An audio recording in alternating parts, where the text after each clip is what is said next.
गांव में तीन पक्की सहेलियां संजना, आराध्या और आयुषी रहती थी। वो तीनों एक ही स्कूल में एक ही क्लास में पढ़ती थी। छुट्टी के बाद वो तीनों एक साथ बाहर निकली। वो देखो, हमारे बर्गर वाले चाचा आ गए। ये बिल्कुल टाइम पर आते हैं हमेशा। वो तीनों बर्गर वाले के पास चली गई। बोल संजना, क्या खाएगी तू? बर्गर, मोमोज या पानी पूरी? इतने में उसे थोड़ी दूरी पर एक दूसरी लड़की बीच में बोल पड़ी। अरे वो बेचारी क्या बताएगी, वो तो बेचारी तुम दोनों के सहारे चाचा के बर्गर के ठेले के पास आ जाती है।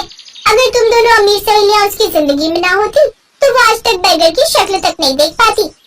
इतना सुनते ही आराध्या और आयुषी मुस्कुराई और उस लड़की के पास चली गई। आप दोनों मेरे पास क्यों चली आई? जाओ जाओ, अपनी गरीब सहेली को बर्गर पिज्जा खिलाओ। उसके इतना बोलते ही आराध्या और आयुषी ने उस लड़की को मारना शुरू कर दिया। उन दोनों लड़कियों को रोकते रहे, लेकिन वो लड़कियां नहीं रुकी और उसे मारती रही। तूने कहा था ना कि हम दोनों बहुत अमीर हैं? ये ले पैसे, अपना इलाज करा लेना। उम्मीद से ज्यादा ही पैसे हैं। आज के बाद हमारी सहेली के खिलाफ किसी ने जरा सा भी कुछ कहा तो उसका अंजाम इससे भी खौफनाक होगा। चल संजना, अब घर चलते हैं। वो तीनों सहेलियां वहां से चली गई। तभी चाचा ने उस लड़की से कहा, बिटिया, मुझे लगता है कि आज के बाद आप किसी भी गरीब का मजाक नहीं उड़ाओगी। तो इस तरह से उन तीनों की दोस्ती के चर्चे पूरे स्कूल में थे। संजना गरीब जरूर थी, लेकिन आयुषी और आराध्या उसे इस बात का कभी भी मलाल नहीं होने देती थी। रास्ते में, मैं कितनी खुशनसीब हूँ कि मुझे तुम दोनों जैसी सहेलियाँ मिली। तुम दोनों इतनी ज्यादा अमीर हो, तुम दोनों के पिताजी की खुद की कंपनियां चलती हैं, फिर भी तुम दोनों मुझसे कितना प्यार करती हो। तुम दोनों को तो किसी बड़े अमीरों वाले स्कूल में पढ़ना चाहिए। अगर आगे से खुद को गरीब कहा तो मैं तेरा भी वही हाल करूंगी जो उस लड़की का किया था। तो इस तरह से उन तीनों की दोस्ती चलती रही। दिन बीतते गए और एक दिन संजना के गांव में बहुत भयंकर बाढ़ आ गई। 2-3 दिन संजना स्कूल नहीं आई। एक रोज छुट्टी के समय, आयुषी 3 दिन हो गए संजना स्कूल नहीं आई। चल उसके गांव चलते हैं, कहीं बारिश की वजह से बुखार तो नहीं आ गया। वो दोनों पैदल संजना के गांव की तरफ निकल पड़ी। जैसे ही दोनों संजना के गांव के पास पहुंची, वैसे ही कुछ पुलिस वालों ने दोनों को रोक लिया। कहाँ जा रही हो तुम दोनों? इस गांव में मेरी सहेली रहती है। अब इस गांव में कोई नहीं रहता। 2 दिन पहले इस गांव में भयंकर बाढ़ आई थी, जिससे सारे घर बह गए। बहुत सारे लोगों की तो जान तक चली गई। जो बच गए वो किसी तरह अपनी जान बचाकर भाग गए। ये सुनकर आराध्या और आयुषी को झटका लगा। पता नहीं बेचारी कहाँ होगी, पता नहीं जिंदा भी होगी या नहीं। ऐसा मत बोल आयुषी, हम जल्द ही उसे ढूंढ निकालेंगे। उन दोनों ने संजना को ढूंढने की खूब कोशिश की, पर वो नहीं मिली। उन दोनों ने संजना के बारे में अपने अपने पिता को भी बताया। उनके पिता ने पुलिस की मदद ली, पर कुछ नहीं पता चला संजना के बारे में। फिर एक रोज स्कूल की तरफ से कहीं टूर जाने वाला था। बच्चों, इस क्लास के सभी लोगों का इस स्कूल में आखिरी साल है। इसके बाद आप सभी कॉलेज में चले जाओगे, तो इस साल को यादगार बनाने के लिए हम सभी टूर पर जाएंगे, वो भी उत्तराखंड की वादियों में। सभी बच्चे खुश हुए, लेकिन आराध्या का मन नहीं था जाने का। आराध्या चलते हैं ना, हमारा मूड भी थोड़ा बहल जाएगा। आयुषी की जिद करने पर आराध्या मान गई। दोनों ने टूर वाली बात अपने पापा को बताई। तुम लोग इतनी दूर टूर पर जाओ, मैं तुम्हें नहीं रोकूंगा, पर तुम दोनों स्कूल बस में नहीं बल्कि अपनी कार से जाओगी। पंकज हर वक्त तुम दोनों के साथ रहेगा। आयुषी, मैंने आपके डैड से भी बात कर ली है, तुम दोनों मेरी ही कार से जाओगी। Okay okay uncle. अगले दिन वो लोग उत्तराखंड पहुंच गए। आयुषी, उस लड़की को देख, वो जो बकरी चरा रही है, ये तो अपनी संजना जैसी लग रही है। वो दोनों उसी लड़की के पास पहुंच गए। वो कोई और नहीं, संजना ही थी। संजना ने उन दोनों को देखा, तीनों का गला भर आया। तीनों बहुत कुछ बोलना चाह रही थी, पर आवाज ही नहीं निकल रही थी। पता है, हमने तुझे कहाँ कहाँ नहीं ढूंढा, अचानक से गायब हो गई तू। सब कुछ बताऊंगी, और यही पास में मेरा घर है, चलोगी नहीं? क्यों नहीं चलेंगे? हाँ चल चले। तीनों कार में बैठकर संजना के घर पहुंच गए। उसका घर कुछ खास अच्छा नहीं था। संजना के माता पिता ने खिड़की से उस कार को बाहर देख लिया और वो डर गए। ये इतनी बड़ी कार तो हमारे घर की तरफ आ रही है, कहीं ये लोग बैंक की तरफ से तो नहीं आए हैं? इनका आना तो बनता ही है। अगर हम टाइम पर लोन जमा कर देते तो ये लोग नहीं आते। अब ये लोग हमारे घर का सारा सामान उठाकर ले जाएंगे। संजना के पिता ये सब कुछ सोच ही रहे थे कि तभी आयुषी और आराध्या उनके घर आ गई। संजना भी साथ में थी। ये सब देखकर वो दोनों हैरान हो गए। आराध्या, आयुषी बेटा, आप दोनों यहाँ इतनी दूर? चाचा, ऊपर वाले ने आखिरकार आप लोगों से मिलवा ही दिया। आप लोग तो बिना बताए गायब हो गए। पता है, पापा भी आप लोगों को खूब ढूंढते रहे, पर आप लोग मिले ही नहीं। क्या बताऊं बेटिया, उस भयंकर बाढ़ ने तो हमारे पूरे गांव को ही उजाड़ कर रख दिया। बहुत लोग मारे गए। किसी तरह अपनी जान बचाकर हम लोग भागे। महीनों लग गए रुकने का सहारा ढूंढते ढूंढते। फिर यहाँ उत्तराखंड में एक दोस्त ने मेरी एक पेट्रोल पंप पर नौकरी लगवा दी। फिर लोन लेकर हमने ये छोटी सी झोपड़ी बना ली है। शकुंतला, मुझे तो यकीन ही नहीं हो रहा है कि जो मैं देख रहा हूँ वो सच है या कोई सपना। सही कहा आपने। ये दोनों बहुत बड़े घर की बेटियां हैं, फिर भी हमारी संजना से इन्होंने आज तक दोस्ती नहीं तोड़ी। अगर पूरा देश ऐसा ही हो जाए तो ये देश फिर से महान बन जाएगा। अम्मा, तुम तो जानती हो कि ये दोनों मेरी बचपन की सहेलियां हैं। हम तीनों को पूरा स्कूल जानता था। एक बार तो मुझे किसी ने गरीब कह दिया तो इन दोनों ने उसकी खोपड़ी फोड़ दी। तुम तीनों की दोस्ती देखकर तो मुझे अपना पुराना भारत याद आ गया। अच्छा, तुम तीनों गप्पे मारो, मैं सबके लिए चाय बना कर लाती हूँ। अरे नहीं अम्मा, आप तो मुझे पाप चढ़ा देंगी। मैं भी चाय बना कर लाती हूँ, तुम दोनों यहीं बैठो। अम्मा जी, आप दोनों बैठो, आज हम तीनों मिलकर चाय बनाएंगे, फिर आप बताना कि चाय कैसी है। हाँ माँ जी, हम तीनों बेटियों के होते हुए भला आप क्यों चाय बनाएंगी। तो इस तरह संजना, आयुषी और आराध्या किचन में चाय बनाने चली गई। धीरे धीरे शाम हो गई। तो ठीक है संजना, हम दोनों ने अब तुम्हारा घर तो देख ही लिया है, अब हम दोनों आते रहेंगे। मेरा मन तो बहुत कर रहा है कि तुम दोनों आज रात यहीं रुक जाओ, पर चाहकर भी मैं तुम दोनों को अपने घर में नहीं रोक सकती। ना ही मेरे घर में बेड है और ना ही अच्छा बिस्तर, जमीन पर गद्दा बिछाकर सोना होगा। तभी उसकी माँ ने कहा, अरे बेटा, रात होने वाली है, इतनी रात में कहाँ जाओगी। क्यों संजना, मैंने सही कहा ना। अब संजना को मजबूरी में हाँ कहना पड़ा। तभी उन दोनों ने अपने अपने पिता को फोन कर दिया। पापा, यहाँ हमें संजना मिल गई, लेकिन वो लोग जिद कर रहे हैं कि आज रात रुक जाओ, तो क्या मैं रुक सकती हूँ। ठीक है, रुक जाओ, मैं तुम्हारे प्रिंसिपल और पंकज से बात कर लेता हूँ। कल मैं भी आ रहा हूँ संजना बेटिया से मिलने। अगले दिन आराध्या के पिता भी आ गए। अरे आप दूसरे के पेट्रोल पंप पर काम करना बंद कर दीजिए। मैंने अपने गांव के पास ही पेट्रोल पंप खोला है, आप लोग वहीं वापस चलिए, क्योंकि वो पेट्रोल पंप आपको ही मैनेज करना है। तो कुछ महीने बाद वो लोग अपने पुराने गांव वापस आ गए। संजना के पिता पेट्रोल पंप के मैनेजर बन गए, तो संजना की गरीबी भी खत्म हो गई और वो सब खुशी खुशी रहने लगे।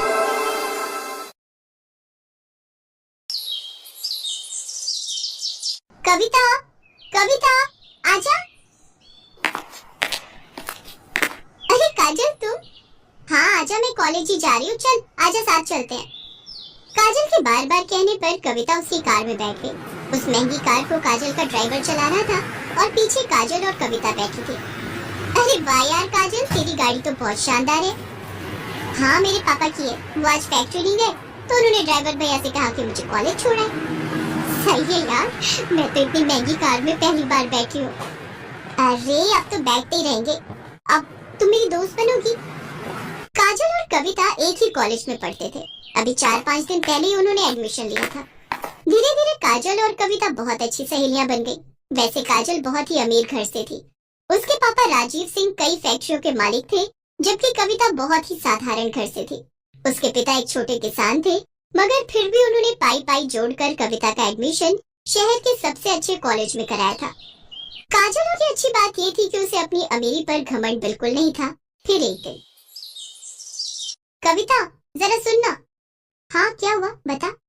देखना ये घड़ी कैसी लग रही है। अरे वाह, ये तो बहुत प्यारी है। ये मैंने तेरे लिए ली है, जरा पहनकर दिखा। नहीं यार, मैं कैसे इतनी महंगी घड़ी। चुप कर और चुपचाप पहन ले और ज्यादा मत सुन। जब तेरा मन करे तो मुझे भी दे देना कुछ। पर मेरे पास तुझे देने के लिए कुछ भी नहीं है। चल बहानेबाज, अभी मत दे पर कभी तो दे देना। अच्छा ठीक है। गुजरते वक्त के साथ दोनों की दोस्ती और गहरी होती गई। दोनों का ज्यादातर वक्त एक दूसरे के साथ ही बीतता था। और फिर एक दिन, कविता, ये लड़का कौन है यार? इससे पहले तो कभी नहीं देखा इसे। कौन? वो हैंडसम? सच में बड़ा कूल दिखता है यार। उनका नाम आकाश है और वो हमारे सीनियर है पगली। तो क्या हुआ? ओए जरा कंट्रोल में। मैंने सुना है कि बड़ा ब्रह्मचारी टाइप लड़का है। कॉलेज की सारी लड़कियां उस पर फिदा है, पर वो किसी को घास नहीं डालता। अच्छा, तो तू देख, अब इसकी तपस्या तो काजल नाम की ये अप्सरा ही भंग करेगी। हट बेशर्म कहेंगी। आकाश पर काजल का दिल आ गया था। शुरू में उन दोनों में हाय हेलो हुई और फिर धीरे धीरे उनमें प्यार भी हो गया। काजल को उसका प्यार मिला तो कविता बहुत खुश हुई। लेकिन फिर एक दिन, काजल, फाइनल रिजल्ट आते ही मैं यूएस चला जाऊंगा। यूएस पर क्यों? वहाँ मेरी प्लेसमेंट हो गई है और जिस कंपनी ने मुझे हायर किया है वो चाहती है कि मैं पहले यूएस में उनके हेडक्वार्टर में 1 साल काम करूं और सीखूं और फिर वो मुझे इंडिया वापस भेजेंगे। पर मैं 1 साल कैसे रहूंगी तुम्हारे बिना? कहते हैं सब्र का फल मीठा होता है पगली। अरे तू कब आई? जब तुम दोनों आशिकी फरमा रहे थे। सुन, जाने दे आकाश को, वो वहाँ नहीं जाएंगे तो जॉब कैसे लेंगे? क्यों, मैंने सही कहा ना? बिल्कुल सही। काजल, बस 1 साल दे दे मुझे, फिर मैं तुम्हारे पापा से तुम्हारा हाथ मांगने आऊंगा। ठीक 1 महीने बाद आकाश काजल से विदा लेकर विदेश चला गया। काजल उसे याद करती और हसीन सपने बुनती, लेकिन होनी को तो कुछ और ही मंजूर था। अचानक काजल ने कॉलेज आना बंद कर दिया। उसका फोन भी बंद आ रहा था। कविता को उसकी चिंता होने लगी, तो एक दिन वो काजल के घर ही पहुंच गई। वहाँ उसका सामना काजल के पिता राजीव सिंह से हुआ। कौन हो तुम और क्या चाहिए? जी मैं वो काजल की दोस्त हूँ। उसे कुछ नोट्स देने आई थी। नोट्स? उनकी कोई जरूरत नहीं है, अब हो गई काजल की पढ़ाई। पर अभी कैसे? अभी तो लास्ट सेमेस्टर बाकी है ना अंकल। कह दिया ना तो कह दिया, चली जाओ यहाँ से और दोबारा कभी मत आना। कविता को कुछ समझ नहीं आ रहा था। वो उदास होकर वहाँ से जाने लगी, लेकिन घर के बाहर निकलते ही उसकी तरफ एक कागज की बॉल गिरी। कविता ने उस कागज को खोलकर देखा तो लिखावट काजल की थी। मुझे बचा ली कविता, प्लीज। कविता को समझ आ गया था कि कुछ तो गड़बड़ जरूर है, लेकिन उस वक्त वो चुपचाप वहाँ से चली गई। फिर अगले दिन एक औरत घूंघट ओढ़ी और हाथ में झाड़ू लिए काजल के घर में दाखिल हुई। किसी ने उसे अंदर आने से नहीं रोका। असल में घूंघट के अंदर कविता थी, जो काजल के घर में काम करने वाली बाई बनकर आई थी। घर में आते ही उसने काजल को ढूंढना शुरू कर दिया और जैसे तैसे वो काजल के कमरे तक पहुंची गई। लेकिन कमरे का नजारा देखकर कविता हैरान रह गई। काजल का मुंह और हाथ पैर बंधे हुए थे। काजल, ये सब क्या है? किसने किया ये? कविता तू आ गई, भगवान का शुक्र है। कविता, मेरे पापा ने मेरा सौदा कर दिया है। तू तो जानती है ना कि मैं और आकाश एक दूसरे से कितना प्यार करते हैं, पर मेरे पापा अपने बिजनेस पार्टनर से मेरी शादी कराना चाहते हैं। वो 55 साल का बुढ़ा है। उसने अपनी पहली पत्नी को मार दिया था और वो मुझे भी मार देगा। हैं? पर तेरे पापा वो ऐसा कैसे कर सकते हैं तेरे साथ? उन्होंने उस बुड्ढे से बहुत बड़ा लोन लिया था जिसे वो चुका नहीं पाए, और पैसों के बदले अब वो मुझे सौंपने वाले उस बुड्ढे को। इतना कहकर काजल फूट फूट कर रोने लगी, लेकिन कविता तैयार थी अपनी सहेली को इस मुसीबत से निकालने के लिए। उसने तुरंत दिमाग दौड़ाया और अपनी साड़ी उतारकर काजल को पहना दी और खुद काजल के कपड़े पहनकर उसकी जगह बैठ गई। फिर कविता की जगह काजल आराम से घर से बाहर निकल गई। फिर कुछ देर के बाद, कौन है? अरे कमिश्नर साहब, आप यहाँ? क्या हुआ? क्या बात है? मुझे आपके घर की तलाशी लेनी है। पर तलाशी क्यों? क्योंकि मुझे खबर मिली है कि आपने यहाँ किसी लड़की को कैद करके रखा है। इतना कहकर पुलिस कमिश्नर के साथ आए पुलिस वालों ने घर की तलाशी शुरू कर दी और कुछ ही मिनटों में कविता उनके साथ खड़ी थी। उसके चेहरे पर चोट के कई निशान थे। असल में राजीव को जैसे ही कविता और काजल के प्लान का पता चला, तो उसने कविता को ही अपने गुस्से का शिकार बनाया और उसके साथ मारपीट की। लेकिन अब वो अपना किया भुगतने वाला था। पुलिस ने फौरन राजीव को गिरफ्तार कर लिया। उधर आकाश को जैसे ही इन सब की खबर मिली तो वो भागा भागा यूएस से इंडिया आ गया और फिर कविता ने एक मंदिर में आकाश और काजल की शादी कराई। थैंक यू कविता, अगर तुम ना होती तो। अरे ऐसे कैसे नहीं होती मैं? मेरी सहेली को जब भी मेरी जरूरत होगी मैं हमेशा उसके साथ खड़ी रहूंगी। इतना कहकर कविता ने काजल को गले से लगा लिया और काजल बस यही सोच रही थी कि जो तोहफा कविता ने उसे दिया है, क्या वो कभी उसकी बराबरी कर पाएगी।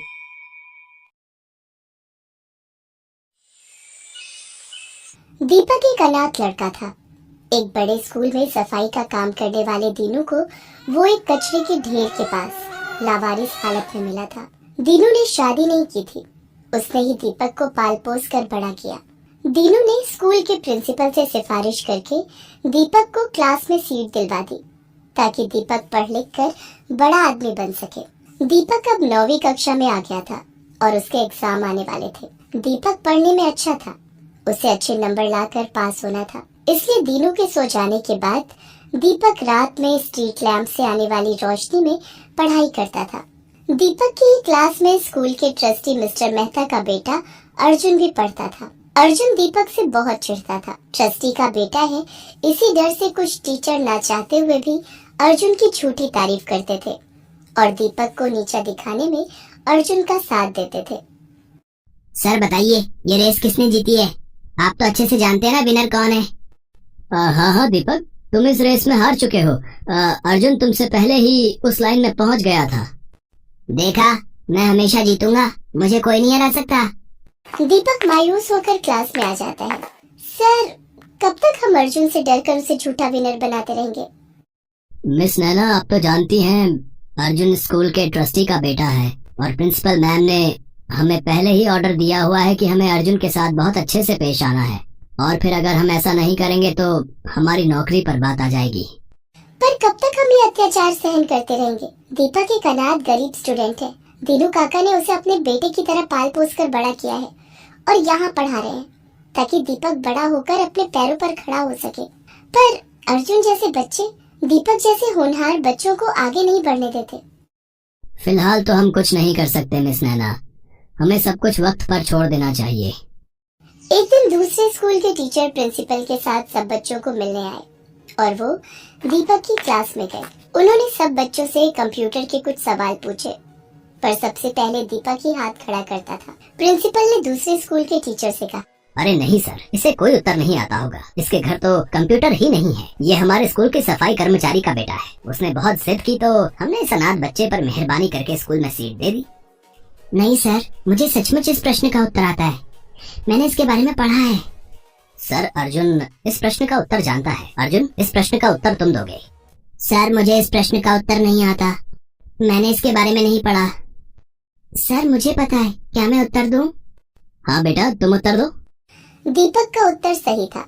दूसरे स्कूल के टीचर के साथ साथ स्कूल के सभी बच्चे दीपक के लिए तालियां बजाते हैं। प्रिंसिपल सर बिल्कुल चुप थे। अर्जुन इस बात में अपना अपमान समझता है और दीपक से बदला लेने की योजना बनाता है। मुझे इस दीपक का कुछ करना ही होगा और मुझे पता है ये स्कूल से कैसे निकलेगा। दीपक की परीक्षा आने वाली थी। वो परीक्षा के लिए बहुत मेहनत कर रहा था। अर्जुन स्कूल के गार्ड को धमकाकर अगले दिन होने वाली परीक्षा का पेपर चुरा लेता है और दीपक के स्कूल बैग में रख देता है और जाकर प्रिंसिपल सर को भड़का देता है। आइए सर, मैंने अपनी आंखों से दीपक को कल होने वाले एग्जाम पेपर की चोरी करते देखा है। अगर आपको यकीन नहीं हो रहा तो आप गार्ड से भी पूछ सकते हैं। गार्ड से पूछने की जरूरत नहीं है, अभी हम दीपक का बैग चेक कर लेते हैं। अर्जुन तो पहले ही दीपक के बैग में एग्जाम के पेपर रख चुका था। दीपक के बैग में एग्जाम पेपर मिल जाता है। सर, मुझे नहीं पता ये पेपर मेरे बैग में कैसे आया, मैं इसके बारे में कुछ भी नहीं जानता, मेरा विश्वास कीजिए सर। जाकर दीनू को बुला कर लाओ। हमें इस दीपक जैसे स्टूडेंट को अपने स्कूल में एक सेकंड भी नहीं रखना। अगर ये इस स्कूल में रहा तो हमारे और भी बच्चे चोर बन सकते हैं। सर, मेरा दीपक चोरी नहीं कर सकता, ये ऐसा नहीं है, मेरा विश्वास कीजिए। बाबा, मैंने चोरी नहीं की, मुझे नहीं पता मेरे बैग में ये पेपर कहाँ से आया। मैं कुछ नहीं सुनूंगा। मैंने तुम पर तरस खाकर कि चलो अनाथ बच्चा पढ़ लिख जाएगा, इसलिए स्कूल में एडमिशन दिया, पर दीनू शायद इस बच्चे में संस्कार नहीं आ पाए। आखिर है तो अनाथ ही, और तुम भी तो मामूली सफाई वाले हो, हमें सब पता है। ये गरीब बच्चे चोर ही बनते हैं, बड़े स्कूल में पढ़ने की इनकी औकात नहीं है। इसे ले जाओ यहाँ से, वरना मैं पुलिस को बुला लूंगा। दीनू रोता हुआ दीपक को ले जाने लगता है। अर्जुन अपनी मक्कारी पर बहुत खुश था। प्रिंसिपल अपने ऑफिस में आ जाते हैं। तभी वहाँ मिस नैना आती है। उनके साथ स्कूल के ट्रस्टी यानी कि अर्जुन के पिता भी ऑफिस में एंट्री करते हैं। सर, आपको पता भी है आपका बेटा अर्जुन अंधकार के रास्ते पर जा रहा है। आज उसने दीपक जैसे एक होनहार बच्चे पर चोरी का झूठा इल्जाम लगा दिया। मैं चाहती तो अर्जुन को चोरी करते समय भी रंगे हाथों पकड़ सकती थी, पर शायद ये छूट जाता, क्योंकि उसे घमंड है कि वो स्कूल के ट्रस्टी का बेटा है। मैंने उसे चोरी करते हुए सारी रिकॉर्डिंग अपने फोन में कर ली। ये देखिए मिस्टर मेहता, आपका बेटा स्कूल में एग्जाम पेपर चोरी कर रहा है। क्या आप चाहते हैं कि वो बुराई के रास्ते पर जाए और एक दिन आपका नाम मिट्टी में मिला दे? मैं चाहूँ तो इस वीडियो को पूरे स्कूल में दिखा सकती हूँ, पर आप जानते हैं कि आपकी कितनी बदनामी होगी। आई एम सॉरी मिस नैना, मैं बिल्कुल नहीं जानता था कि मेरा बेटा मेरे नाम का इतना फायदा उठा रहा है। मुझे किसी ने कोई खबर नहीं दी। आप कृपया करके इस वीडियो को किसी को भी ना दिखाएं, नहीं तो मेरे बेटे का भविष्य खराब हो जाएगा। अर्जुन के पिता बहुत दुखी होते हैं। अर्जुन ऑफिस में आता है। वीडियो देखकर वो घबरा जाता है। पापा, मुझसे गलती हो गई। मैं सिर्फ दीपक से बदला लेना चाहता था। पापा, मुझे माफ कर दो। दीपक जैसे होनहार बच्चे पर चोरी का इल्जाम लगाते तुम्हें शर्म नहीं आई है? तुम्हें अपना बेटा कहते हुए मुझे सचमुच बहुत शर्मिंदगी महसूस हो रही है। मैं तुमसे अब कभी भी बात नहीं करूंगा। तुम जैसे चाहो अपनी लाइफ को जी सकते हो। अब तुम्हारी मम्मी और मैं तुमसे कोई मतलब नहीं रखेंगे। नहीं पापा, ऐसा मत करो। मैं आपसे और मम्मी से बहुत प्यार करता हूँ। मुझे माफ कर दो, मुझसे गलती हो गई। गलती तो हम सबसे हुई है। शायद अर्जुन के बिगड़ने में सबसे बड़ा हाथ मेरा है। हमने हमेशा अर्जुन को गलत करने में बढ़ावा दिया। पापा, मुझे बस एक बार माफ कर दो। अगर माफी मांगनी है तो मिस नैना और दीपक से मांगो, अब वही तुम्हें माफ कर सकते हैं। नैना मैम, मुझे माफ कर दीजिए। आप प्लीज ये वीडियो किसी को मत दिखाना। नहीं अर्जुन बेटा, मैं ये वीडियो किसी को नहीं दिखाऊंगी। मैं तुम्हारी गुरु हूँ और तुम्हें सही राह पर लाना मेरा फर्ज है। अर्जुन दीपक से माफी मांगता है। दीपक, मुझे माफ कर दे मेरे दोस्त। मैंने तो तुम्हें कब का माफ कर दिया अर्जुन। और दोस्तों को गले लगाते हैं, उनसे माफी नहीं मांगते। इतना कहते ही दीपक अर्जुन को गले से लगा लेता है। उन दोनों को आपस में गले लगता देख स्कूल का सारा स्टाफ और दीनू बहुत खुश होता है।